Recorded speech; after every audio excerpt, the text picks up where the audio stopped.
Pois bem, voltamos aí para o nosso terceiro e último bloco sobre a LINDB. E já falamos aí sobre a territorialidade, sobre a aplicação da lei no espaço e no tempo, as regras gerais dessa aplicação. E agora a gente vai para as regras de integração e de interpretação e falar rapidinho sobre a questão das inovações para o direito administrativo. Então, vamos lá. Então, primeiro, integração. O que é integração? A gente parte da ideia de que a lei tem uma lacuna. Então, o caso, o fato, o mundo dos fatos tem alguma lacuna legal para que seja decidido. Como assim? O legislador ele não consegue produzir leis prevendo todos os casos, tudo que vai acontecer na sociedade. Então, tem alguns casos que não tem uma previsão legal. E aí, quando chega para se decidir no judiciário, existe o princípio da inafastabilidade da jurisdição, que nós vamos estudar lá no processo civil.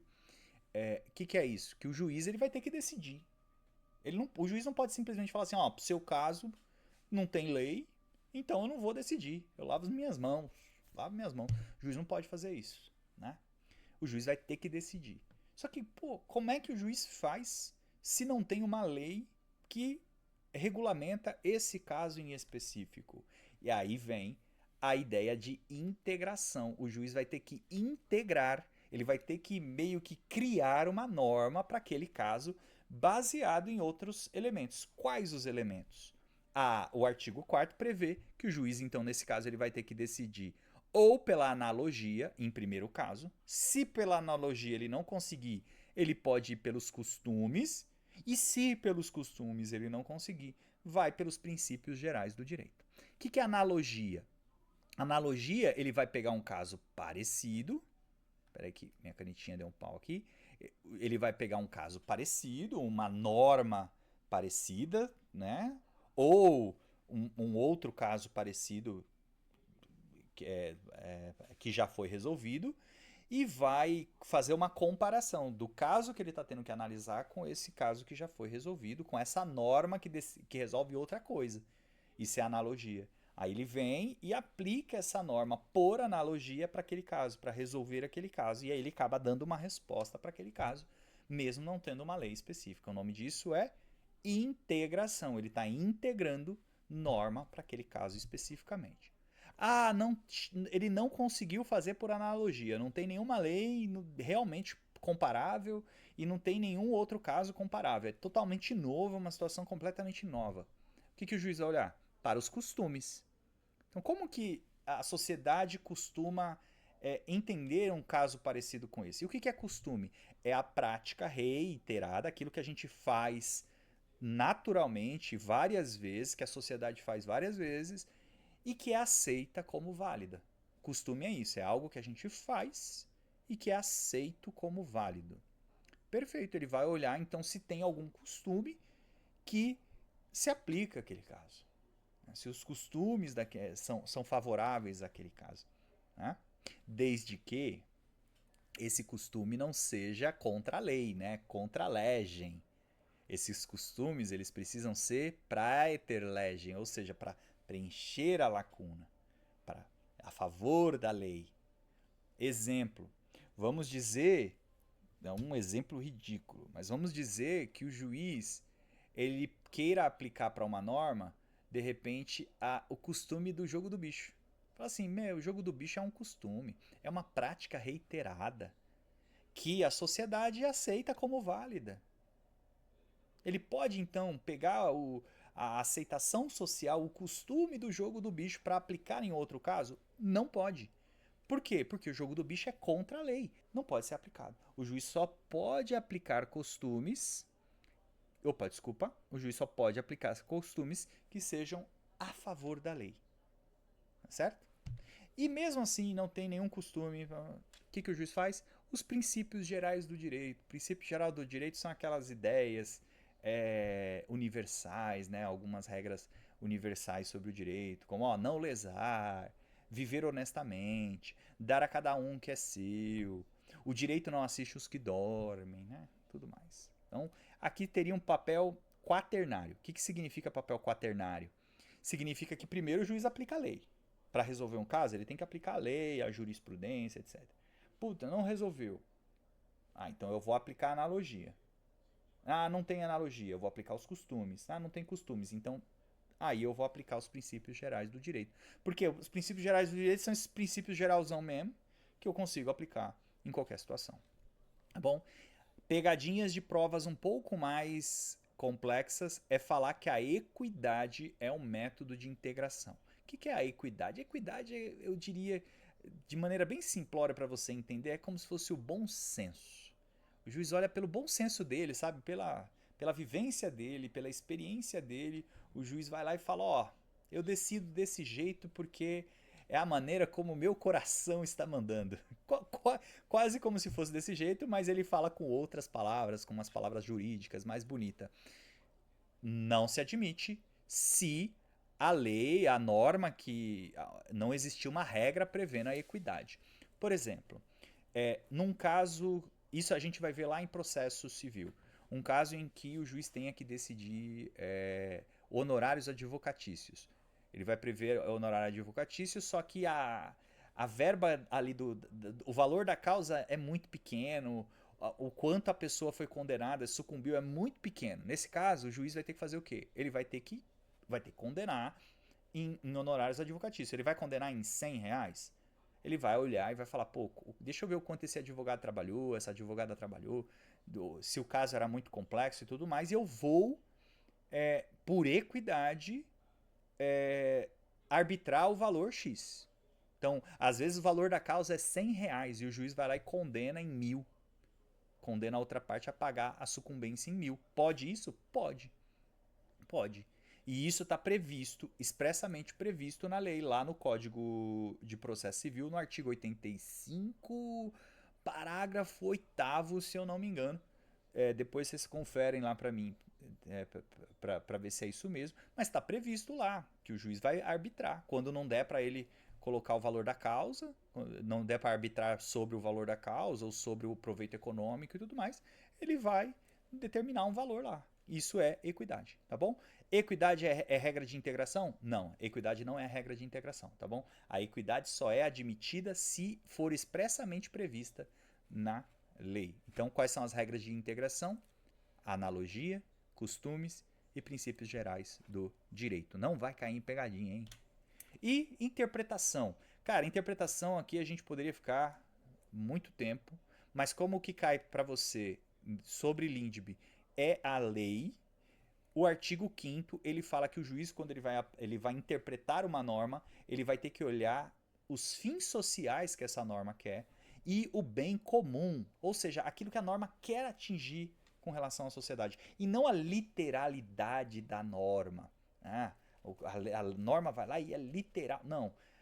Existe a interpretação literal, mas ela por causa do artigo 5º, ela é relativizada. Então hoje a gente tem interpretação histórica, interpretação teleológica, ampliativa, etc. Tá? E aí depois, se você quiser se aprofundar, dá uma olhadinha em interpretação mesmo, em hermenêutica jurídica, tá bom? Mas grava isso, que o juiz, quando ele for aplicar a norma, ele vai ter que observar os fins sociais e o bem comum para interpretar essa norma para aquele caso concreto. E, para encerrar, e daqui a pouco a gente fazer uns exercícios rapidinhos, do artigo 20 até o artigo 30 é a novidade da Lindbe, porque traz ali algumas regras que têm impacto diretamente no direito administrativo. Então, talvez o professor lá de direito administrativo vai trabalhar isso aí um pouquinho com vocês. Se não trabalhar, eu convido vocês a lerem os artigos do 20 ao 30, porque a gente não tem muito tempo aqui, porque alguns concursos, algumas provas estão cobrando bastante. Por exemplo, a banca FGV já tem cobrado bastante questões dos artigos 20 ao 30. Então, olha aí com bastante carinho, porque tem impacto no direito administrativo, né? Tem impacto na nossa prática, para quem é servidor, como a gente. Na prática, a gente acaba olhando e aplicando ele. Vamos fazer uns exercícios. Então, esse aqui do CESP, né, de certo e errado, Aí ele fala deixa eu ver, de qual lugar? Do Ministério Público. E aí, lei posterior revoga a anterior, não apenas quando expressamente declarada, mas também quando seja com ela incompatível. Lembra que eu falei, artigo 2º aqui, que uma lei é feita para durar, o princípio da continuidade da lei. Quando é que ela morre? Quando uma lei posterior vem e revoga ela. Essa revogação pode ser expressa, quando ela vem e fala assim, ó, expressamente, revogo a lei X.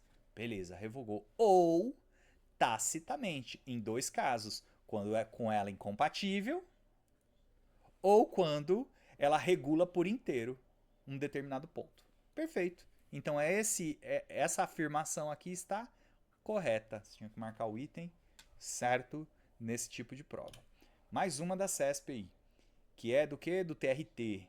Então, a analogia e a interpretação extensiva são métodos de integração. Opa! Analogia é? É. Interpretação extensiva é método de integração? Não. Interpretação extensiva é método de interpretação, é método de hermenêutica. Hermenêutica você pode entender como interpretação. Então, interpretação extensiva não é integração. O que é integração? Analogia, costumes e princípios gerais do direito. Então, essa daqui você teria que marcar como errada. Então, vamos analisar essa questão aqui, ó. Ela ainda chama de Lei de Introdução ao Código Civil, mas você vê, ela é uma questão de 2024. Então, talvez ela tente aí nos confundir. Mas ela está falando da LINDB propriamente. Então, vamos lá. Ela quer a alternativa correta com relação à LINDB. Se antes de entrar a lei em vigor, ocorrer nova publicação de seu texto destinada à correção, o prazo começará a correr 45 dias depois de oficialmente publicada? Aí não, né? Você tem que lembrar só, lembra do vacatio legis lá, uma lei foi publicada, ela está no vacatio legis. Se durante esse período aqui houver uma nova publicação em relativa a corrigir, com o objetivo de corrigir essa lei, começa a contar de novo a vacatio legis. Então, não começa a contar 45 dias depois, ela começa a contar da data da nova publicação, tá bom? Então, a A tentou confundir a gente aí com relação a esse conceito, não pode ser a A. A B, a lei nova, que estabelece disposições gerais ou especiais a par das já existentes, revoga ou modifica a lei anterior? Não, né? Não revoga. Lei geral, lei especial, não necessariamente revoga. Quando que acontece revogação? A revogação ela acontece ou expressamente, a nova lei foi lá e expressamente falou, revoga a lei anterior, beleza. Ou tacitamente de duas formas. Ou sendo com a lei anterior completamente incompatível, ou regulando por completo a matéria da lei anterior. Então, não é, ela não revoga porque ela é especial. Uma lei especial ela pode complementar a lei anterior e as duas ficarem vigentes. Como, por exemplo, o exemplo que eu dei, o Código do Consumidor. Ele não revogou o Código Civil e os artigos do Código Civil relativos ao Código do Consumidor. Ele ampliou essa proteção. Né? Então, não pode ser a B. A C. Reputa-se ato jurídico perfeito o já consumado segundo a lei vigente ao tempo em que se efetuou. Perfeito. A C está dando para nós o conceito de ato jurídico. Lembra que do princípio da irretroatividade da lei, ela não vai atingir três coisas, que é o direito adquirido, aquele direito que já se integrou ao patrimônio do sujeito, o ato jurídico perfeito, que é aquele ato que foi praticado de acordo com as normas vigentes naquela época, e a coisa julgada, que é a decisão judicial que já transitou em julgado, que não pode mais ser modificada. E aí vamos ver as outras porque estão erradas, né? A lei revogada se restaura por ter sido a lei revogadora perdida a vigência. Ou seja, ele está falando aqui do efeito repristinatório. Está dizendo que isso acontece. Não acontece. Lembra que o efeito repristinatório não acontece de forma automática no Brasil. Só acontece se a nova lei determinar que a lei que estava revogada vai ser ressuscitada, vai entrar de novo em vigor, tá certo? E aí, as correções do texto da lei já em vigor não se considera lei nova, ao contrário, se considera lei nova. Então lembra, eu publiquei uma lei aqui, ela ficou em vacatio legis, chegou aqui nesse determinado momento, ela passou a produzir efeitos, ela passou a ser vigente. Então ela está aqui dentro do período de vigência. Aí aqui no período de vigência eu venho e publico uma nova lei. Essa lei aqui, ela é uma nova lei. Ela não vai começar a contar novamente o prazo. Ela é considerada nova lei. Essa outra lei aqui continua produzindo seus efeitos até que essa outra aqui passe a entrar em vigência e aí ela pode revogar a lei anterior. Então, a E também estaria errada por isso. Tá certo? É isso, pessoal. Muito obrigado. Espero que tenha colaborado aí. Nos vemos na próxima aula para falar sobre pessoas naturais. Até mais.